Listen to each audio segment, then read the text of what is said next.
the current regime is doing, the killings of our young people, the harass and abductions of people, it is a clear sign that this government that is led by people who are known to have opposed any changes in this country is not up to any good in terms of respecting the rights of the citizens.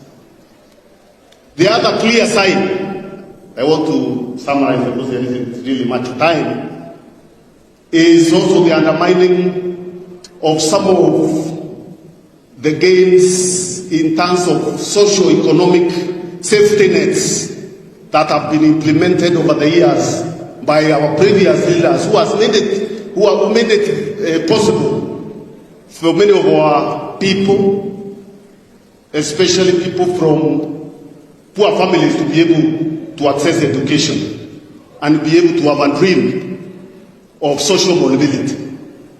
And I'm happy this funding model is one of the key issues to be discussed this afternoon, where this government, very myopic,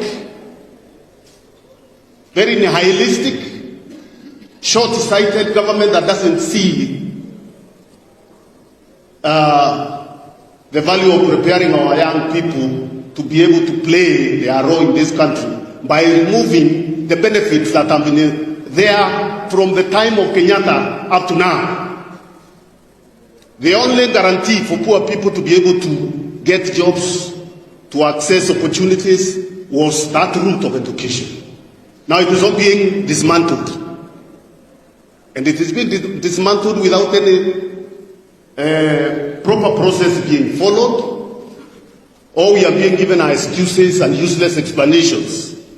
There is no country in the world that I want you to check all the education systems, even in the developed countries where there are richer people than a developing country than Kenya, where parents are required to finance from their pockets higher education. Even in the United States of America, it is a loan system, a system where government funds education for young people because individual families cannot afford to fund higher education.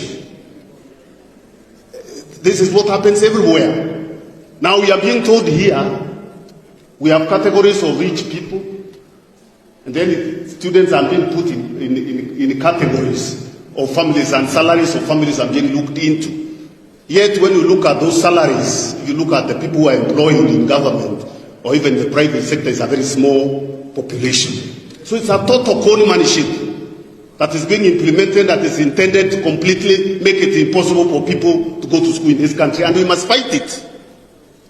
And I'm happy the young people are fighting it. We must also fight it, and I'm happy that power.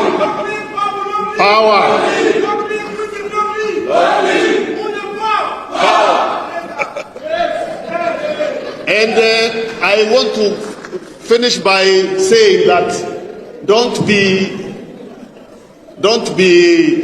cheated by public relations exercises or meetings where you are called for meetings in town halls to discuss something that has already been passed, that has already been implemented, that is already being implemented. They are just window dressing exercises intended to delay you in demanding that the old system that was guaranteeing everybody social mobility continues.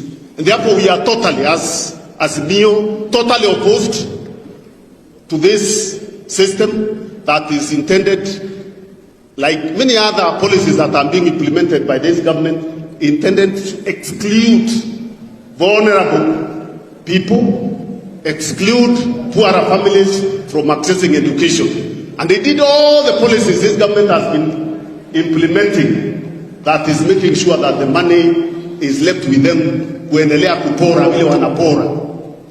Na tunajua ile wanataka kuendelea ni hiyo uporaji. Kwa hivyo sisi tumesema tunasimama na nyinyi, tutaendelea pamoja kuhakikisha hiyo policy mpya ya masomo haifui ndafu. Asanteni sana. Asante. Wapi makofi kwa Bwana Munya? Sisi kule Western tukisema tunasema